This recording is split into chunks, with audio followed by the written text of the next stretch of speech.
Halo, berjumpa lagi dengan saya. Tibalah kita pada pokok bahasan aspek diri bagian keempat, yaitu rasa perasaan. Perasaan bukanlah suatu objek yang berdiri sendiri. Ia adalah reaksi dari tubuh, atau lebih tepatnya tubuh energi terhadap objek pikiran. Sedikit mengenai tubuh energi. Tubuh energi adalah jaringan energi yang mengalir di sel-sel organ tubuh sehingga berfungsi. Energi dalam tubuh energi berbeda dengan energi yang dihasilkan dalam proses metabolisme tubuh atau energi matahari yang kita kenal. Namun energi yang sering disebut dengan energi kehidupan atau Qi. Tubuh energi mendapat aliran zat hidup dari kesadaran. Aliran energi kehidupan sangat deras pada saat seseorang tertidur. Itulah sebabnya dengan tidur, penyakit seseorang akan sembuh. Energi kehidupan adalah transformasi dari kesadaran. Manusia sangat membutuhkan energi kehidupan untuk terjadinya metabolisme tubuh, sehingga menghasilkan energi yang kita ketahui, proses berpikir, penggerak detak jantung, dan sebagainya. Tanpanya, manusia akan kehilangan daya dan semua sel akan rusak dan mati, sehingga semua organnya yang merupakan kumpulan sel akan rusak dan mati pula. Sekarang kita kembali ke hal kesadaran. Karena pemikiran selalu berubah mengikuti objek-objek yang dipikirkan, maka reaksi tubuh terhadap pikiran juga akan berubah-ubah dan mengakibatkan kita merasakan perasaan yang berubah-ubah pula. Pemikiran disatukan dengan tubuh oleh nafas melalui tubuh energi. Pada saat seseorang bernafas, maka yang terjadi adalah dua hal, yaitu masuknya udara yang membawa oksigen dan membuang karbon dioksida yang penting untuk proses pembakaran, untuk menggerakkan tubuh fisik. Juga terjadi mengalirnya energi kehidupan dari sumbernya, yaitu kesadaran, menuju tubuh. Energi kehidupan tersebut berguna untuk aktivitas tubuh yang tidak disadari, seperti berdetaknya jantung, pembelahan sel, berpikir, menggerakkan paru-paru untuk bernafas. Selain itu, energi hidup juga sebagai pembawa informasi dari diri ke kesadaran.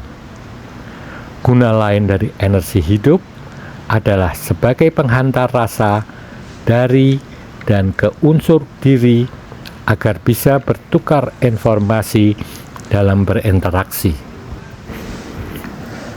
Perasaan yang tidak menyenangkan akan membuat tubuh menjadi tegang, keringat dingin, dan jantung berdebar, serta nafas menjadi pendek dan ritmenya menjadi cepat.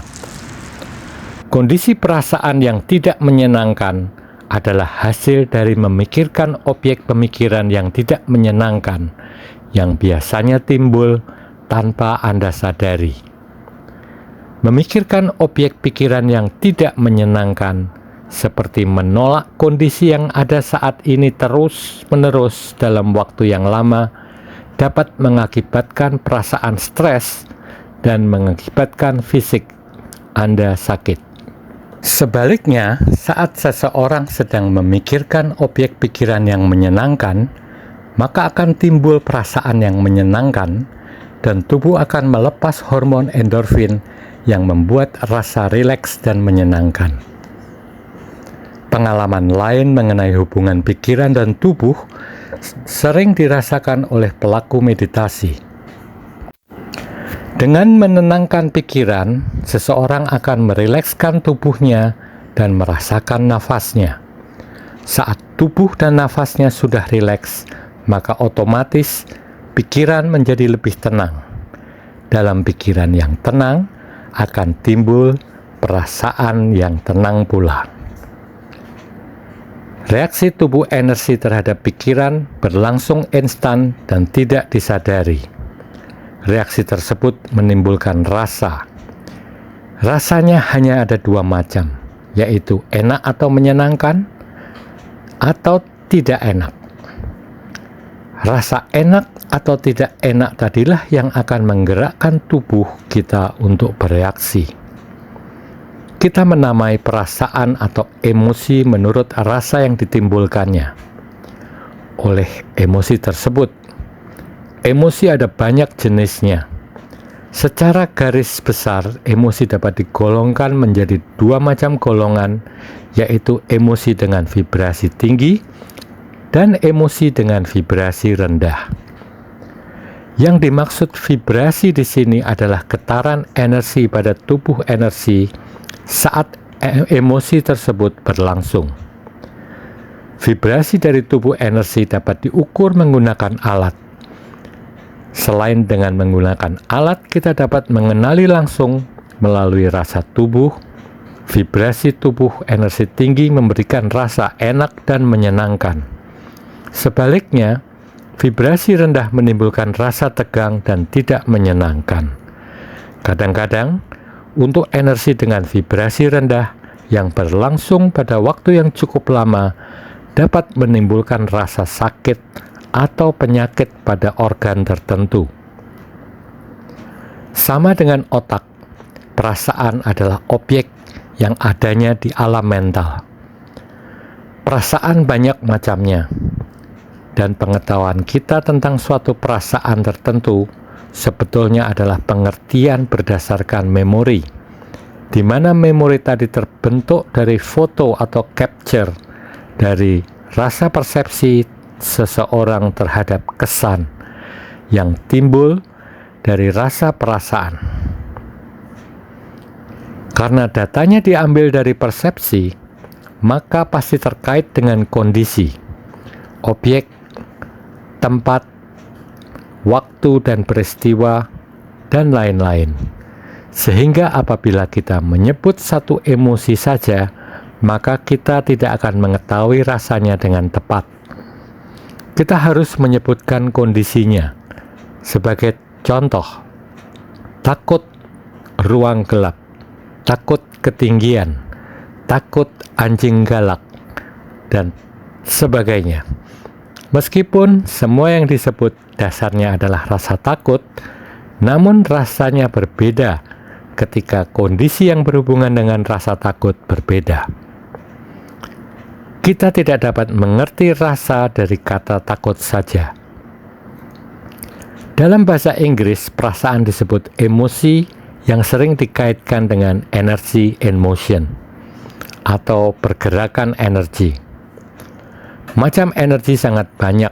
Berikut di bawah ini adalah tabel perasaan yang dibuat oleh David R. Hawkins, seorang pakar psikologi Amerika. Pada bagian perasaan tersebut digambarkan energi tertinggi manusia didapat pada level perasaan tercerahkan, sedangkan energi terendah muncul dari perasaan malu. Gambar di bagian tersebut disalin dari salah satu buku terlaris dari David R. Hawkins yang berjudul Power versus Force. Di bagian tersebut terlihat bahwa perasaan berani adalah batas yang memisahkan kekuatan dan hambatan pada diri manusia. Hambatan tersebut terbesar manusia saat ini adalah hasil pemikirannya tentang siapa dirinya. Manusia harus punya keberanian untuk menghapus memori tentang dirinya yang hanya merupakan hasil pemikiran agar manusia dapat hidup sebagai diri yang sebenarnya. Perasaan hanya dapat dimengerti oleh kesadaran. Pengertian yang timbul dari kesadaran adalah rasa enak atau tidak enak. Apapun itu namanya, apabila ada rasa enak yang timbul, maka manusia akan bereaksi dengan menerima, mau, atau menggenggam, dan ingin terus mengulangi rasa itu.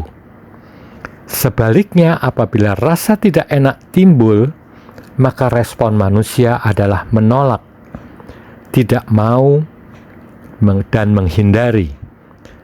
Perasaan manusia terus berganti-ganti, seiring dengan situasi dan kondisi yang mempengaruhi pikirannya. Dan perasaan adalah alat kita untuk memaknai pikiran terhadap suatu kondisi atau situasi. Jadi seharusnya kita tidak terpengaruh oleh perasaan tersebut, tetapi meresponnya dengan memperbaiki atau menerima kondisi tersebut. Jadi yang membuat kita menderita bukan suatu kondisi yang melahirkan perasaan dengan vibrasi rendah, tetapi penolakan kita terhadap kondisi tersebut. Penolakan sendiri menimbulkan perasaan baru, yaitu marah, rasa bersalah, dan kecewa.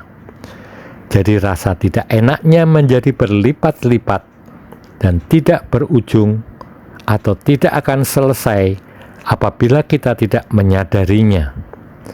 Apabila kesadaran hadir, kita akan melihat dengan jelas keadaan kita. Dan satu-satunya yang dapat kita lakukan adalah merubah perasaan kita dengan perasaan lain yang bervibrasi lebih tinggi. Dengan jalan menerima apapun kondisi yang sudah terjadi. Bukan dengan berpura-pura merasa bahagia, karena bahagia adalah kondisi atau keadaan yang dibentuk oleh perasaan tertentu.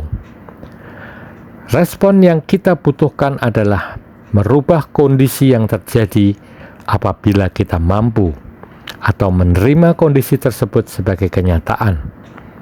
Dengan hanya menerima kondisi sebagai realitas yang sedang terjadi, maka vibrasi kita akan meningkat. Kalau kita lihat pada tabel vibrasi tersebut, acceptance atau menerima jauh di atas keberanian. Jadi perasaan menerima menimbulkan kekuatan. Kita tidak boleh menolak suatu perasaan yang akan atau sudah timbul. Biarkan itu berlangsung alami. Bila ada penolakan, biarkan penolakan itu terjadi, karena itu sudah menjadi fitrah kita untuk menolak sesuatu yang tidak enak. Setelah proses penolakan selesai, kita cukup menyadarinya. Kemudian meresponnya dengan tindakan yang akan menghasilkan perasaan yang vibrasinya lebih tinggi, sehingga rasa tidak enak hilang dan otomatis penolakannya juga hilang. Selain menerima, alasan yang masuk akal untuk tetap bertahan adalah senjata yang ampuh untuk keluar dari stres. Alasan untuk tetap bertahan akan mengabaikan atau mengesampingkan rasa sakit, rasa penolakan, rasa tidak enak yang dihasilkan oleh vibrasi tertentu. Seseorang akan bangkit dengan kreativitas penuh apabila orang tersebut menemukan motivasi atau alasan untuk bertahan. Dalam kaitannya dengan diri atau aku, perasaan biasanya menyeret rasa diri atau aku untuk menjadi perasaan tersebut. Apabila seseorang telah tersedot atau terseret menjadi perasaan tertentu, tanda-tandanya orang tersebut akan berpikir atau merasa bahwa aku bahagia, aku sedih, aku tidak karuan. Tidak karuan adalah ungkapan yang menyatakan bahwa sebetulnya dia tidak mengerti perasaan yang timbul. Yang diketahuinya adalah perasaan yang timbul mengakibatkan rasa yang tidak enak. Apabila kesadaran diri Anda sudah cukup kuat, maka Anda akan bisa melihat perasaan yang timbul, berlangsung, dan hilang.